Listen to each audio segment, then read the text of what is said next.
തുറാവി പടച്ചോനെ, ഇത് എന്തൊരൊരുക്കാണിത്. 2.5 മണിക്കൂറായി ഒരുങ്ങണ്. ഈ അമ്മായിന്റെ മോളെ കല്യാണത്തിന് പോവുകയല്ലേ, അല്ലാണ്ട് അവിടെ എന്റെ കല്യാണം ഒന്നുമല്ലല്ലോ. നിക്ക് മനുഷ്യ, ലേശം പൗഡർ എടുത്തേ. അവാ എടി, എന്റെ കൂടെ ഞമ്മള് വന്നാല് ബാപ്പയും മോള് അതാ പോകുന്നാന്ന് നാട്ടുകാർ പറയോ? അതല്ലെങ്കിലും നാട്ടുകാർ അങ്ങനെ തന്നെയാ പറയാറ്. അതെ, വരുന്നതൊക്കെ കൊള്ളാം, ബൈന്ന് ഓരോന്ന് പറഞ്ഞ് നിങ്ങൾ എന്നോട് ബൈക്കിന് വരരുത്. അതെന്നാണ് ഞമ്മക്ക് എന്നോടും പറയാനുള്ളത്. മുണ്ടാതെ നടന്നോണം കേട്ടല്ലോ.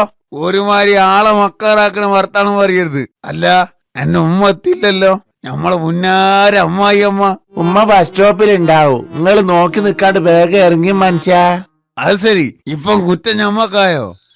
ഒരു ഓട്ടോ വിളിച്ച് വന്നാ മതിയേനി. എന്റെ കാരണവും കൊണ്ടുവച്ചിട്ടുണ്ടോ ഇവിടെ ഓട്ടോ?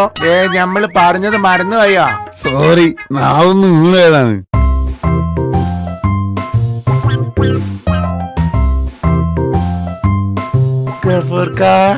ഇതാരാണ് നോക്കിയെന്ന്? ഒരു കൈത. നിങ്ങളൊരു അടുത്ത ബന്ധല്ലേ വയ്യരിയിൽ നിന്ന് പുല്ല് തിന്നണേ? ശരിയാണല്ലോ. പടച്ചോനെ, നമ്മളെ പുന്നാരമ്മായി അമ്മ ബസ് സ്റ്റോപ്പിൽ നിൽക്കുന്നാണല്ലോ പറഞ്ഞിരുന്നത്. പിന്നെന്താണ് ഇവിടെ? പാവം, ഞാൻ ഒന്നും കഴിച്ചാണില്ല, അതാണ് ഇവിടെ വന്ന് പുല്ലുന്നത്.